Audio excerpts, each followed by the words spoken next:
Bonjour, très heureuse de vous retrouver sur 8 Mont Blanc. Merci de nous rejoindre. Nous sommes le mercredi 13 septembre 2017.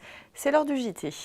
La population du Grand Genève a cru 2 fois plus vite ces 10 dernières années que celle de Zurich ou encore de Lyon. Un dynamisme démographique et économique qui pousse les constructions des deux côtés de la frontière. Problème, les nouveaux quartiers résidentiels pullulent et 65% des nouveaux logements ont lieu côté français. La mairie de Saint-Julien dit stop. Nous retrouverons ensuite notre série de la semaine consacrée à une rentrée saine de corps et d'esprit. Ce soir, intéressons-nous au corps. Nombreux sont les sportifs amateurs à prendre de bonnes résolutions pour la rentrée. Encore faut-il tenir sur la durée. Nous verrons ça avec Pauline Courceau. On a déjà eu l'occasion d'en parler dans ce journal. La pression immobilière est forte, très forte dans le Genevois français. Le marché est saturé et très cher à Genève. Les constructions nouvelles se multiplient donc côté français. Mais à Saint-Julien, commune de 15 000 habitants, la municipalité entend mettre le holà. Le maire a tout simplement décidé de geler les constructions dans certains quartiers. Jean-Paul Crespi l'a rencontré. Pour ralentir et apaiser le rythme de son développement immobilier, l'exécutif de la commune de Saint-Julien en Genevois inscrit dans son nouveau plan local d'urbanisme le gel des constructions dans certains quartiers. Hameau principalement concerné, Ternier séparé du centre-ville par la ligne de chemin de fer. Il y a 3 outils qu'on a identifiés. Le premier, c'est de relever la taxe d'aménagement. Donc c'est une taxe qui est payée par les promoteurs, on l'a multipliée par 4, ce qui fait que financièrement c'est moins intéressant pour les promoteurs de construire trop vite à Saint-Julien et ça nous rapporte des ressources fiscales pour accompagner en termes d'équipement public. La deuxième mesure, c'est des zones de gel. Donc il y a des territoires de la commune où on estime qu'en fait il n'y a pas encore les infrastructures communales suffisantes et donc pendant 5 ans, on interdit toute construction sur ces périmètres. Il y a 3 territoires qui ont été gelés dans le plan local d'urbanisme. Et la troisième mesure, c'est qu'on a basculé la fiscalité locale de la taxe d'habitation vers la taxe foncière, ce qui fait un peu moins d'impôts pour les locataires, un peu plus d'impôts pour les propriétaires, ce qui fait que l'investissement locatif à Saint-Julien est un petit peu moins intéressant aujourd'hui, ce qui réduit le rythme des ventes pour les promoteurs et donc réduit le rythme des constructions.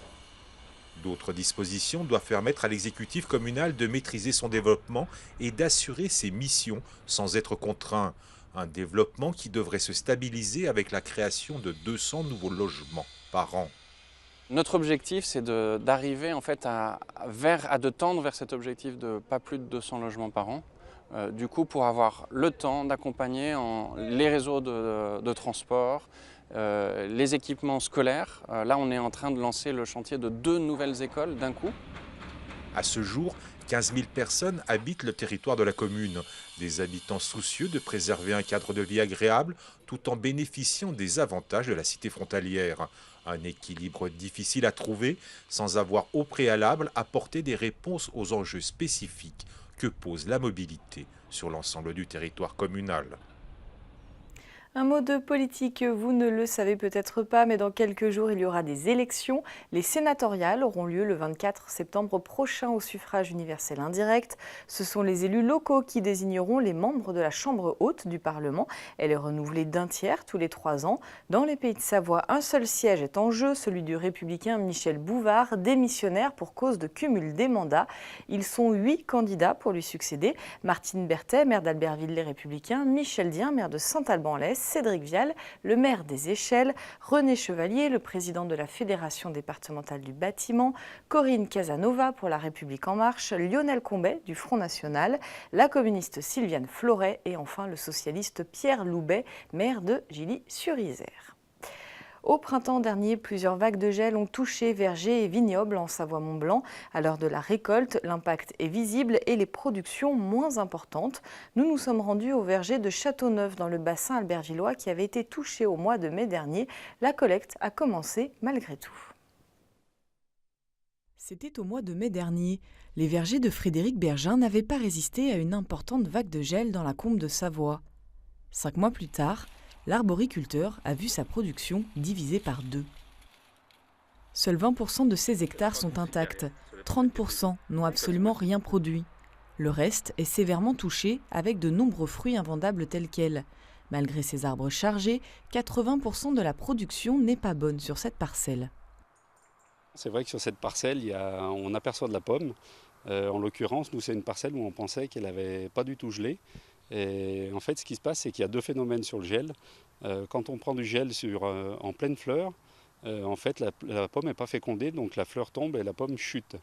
Et là en fait sur cette parcelle, les pommes étaient déjà fécondées. Et donc ce qui se passe, on aperçoit des anneaux de gel. Donc si vous voulez, ça brûle l'extérieur du fruit et ça forme un anneau comme une bague autour de la pomme. Et ce qui fait que c'est un produit qui n'est plus du tout vendable, quoi. 18 personnes travaillent à la récolte depuis quelques semaines contre 40 habituellement.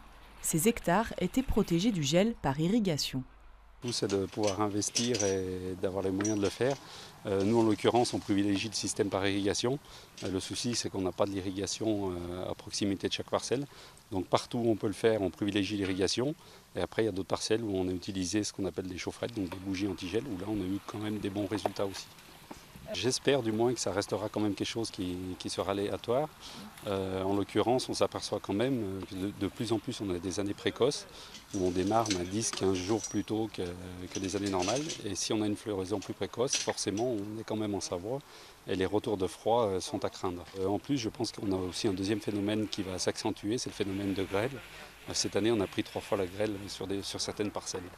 Comme Frédéric Bergin, la soixantaine de producteurs savoyards est touchée, notamment dans le bassin albervillois.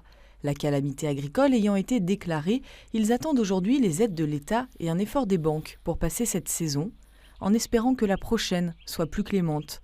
La filière porte près de 300 salariés dans les 2 départements savoyards.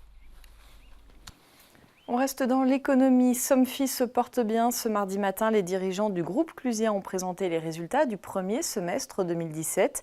Avec un chiffre d'affaires en hausse de 10%, l'entreprise est dans ses objectifs. Elle mise notamment sur la maison connectée. Sébastien Germain nous en dit plus.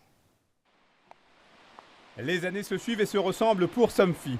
Le groupe savoyard surfe sur sa dynamique des derniers exercices et continue son développement malgré une petite baisse de la rentabilité. Une bonne croissance de l'activité du chiffre d'affaires, à environ 10%. En revanche, effectivement, un tassement de la rentabilité qui s'explique principalement par l'impact de la hausse des matières premières, notamment les métaux qui ont connu une hausse assez forte depuis 18 mois, et également des investissements dans les petites sociétés que nous avons acquises, qui pèsent aussi sur la rentabilité du groupe. Pour tenter de rester tout en haut de la pyramide, Somfy a choisi d'accentuer son accélération sur le marché de la maison connectée, notamment avec l'acquisition de MyFox, une start-up spécialisée dans les alarmes connectées.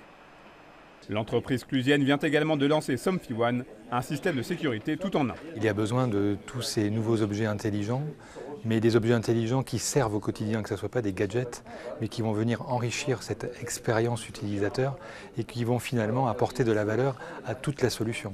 Si j'ai une interface avec ma maison qui est simple et qui m'amène du bénéfice, je vais avoir envie de motoriser encore plus de choses dans ma maison et donc ça va venir augmenter la valeur de toute l'installation dans ma maison. Autre nouveauté, la mise en place de MySomfyLab, une plateforme interactive où chacun pourra participer à l'élaboration des futurs produits Somfy. Le consommateur est extrêmement exigeant, il y a une offre qui sont très importante, donc la relation qu'il va avoir avec le produit, la pertinence, l'intelligence de l'objet, l'intuitivité de son fonctionnement, c'est essentiel, c'est vraiment essentiel. L'année 2018 sera enfin marquée par plusieurs dates clés, à commencer par l'inauguration de la Tour Somfy, un grand showroom prévu au mois de février. Deuxième volet de notre série de la semaine, elle est consacrée au bien-être de la rentrée. Après la diététique, intéressons-nous ce soir au sport. Pratiquer une activité physique est bon pour la santé. D'ailleurs, à la rentrée, le nombre d'abonnements dans les salles de sport se multiplie. Mais pour que les bonnes résolutions de la rentrée durent un peu, il est conseillé d'avoir un programme précis. Pauline Courceau est allée suer pour nous. Qui dit rentrée dit bonne résolution.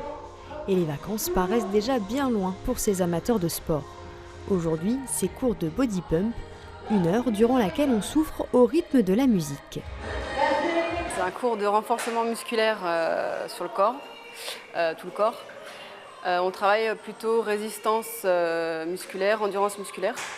C'est un mouvement de musculation, type avec une barre et des poids, accessible à tout le monde, puisqu'on peut adapter sa charge en fonction du niveau de la personne. Ça va plus permettre à se dessiner, se renforcer, puis perdre un peu de la masse grasse, voilà, sécher un peu et se renforcer sans prendre de volume. Réglez bien votre siège et vos coudes doivent être à 90 degrés. En complément des cours collectifs, le plateau de musculation. Lionel vient pour sa première séance. Il définit ses besoins et ses envies.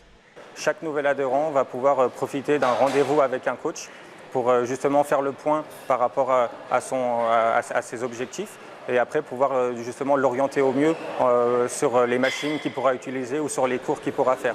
Donc on mettra en place une semaine d'entraînement type pour ces nouveaux adhérents. Pour les fidéliser, c'est d'avoir justement ce premier rendez-vous qui est très important et également la possibilité d'avoir tout un suivi avec un bilan peut-être au bout d'un mois ou au bout de 2 mois pour refaire le point avec ces adhérents. Voilà, donc ils pourront après par la suite continuer à avoir le coach qu'ils avaient eu au départ. Cours collectif ou séance individuelle, chacun peut trouver ce qui lui va le mieux. Si la rentrée est l'occasion de s'inscrire, il est également possible d'arriver en cours d'année si la motivation est plus tardive.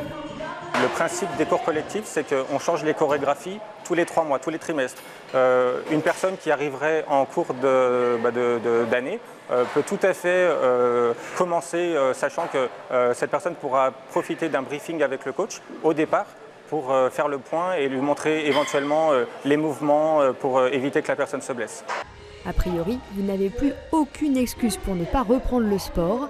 Penser à son corps dès la rentrée, c'est aussi gagner du temps pour le prochain été. Et puis, il paraît que le bonheur est dans la douleur. Et demain, pour le dernier épisode de la série, on se relaxe pour une rentrée sereine. Nous verrons que le yoga est accessible aux petits et grands. C'est la fin de cette édition. Merci de votre fidélité à l'info sur 8 Mont Blanc. Merci à toute l'équipe. Nos programmes continuent sur 8 Mont Blanc, sur 8montblanc.fr et sur nos réseaux sociaux. Vous le voyez juste en bas de cet écran. Passez une très belle soirée. À demain.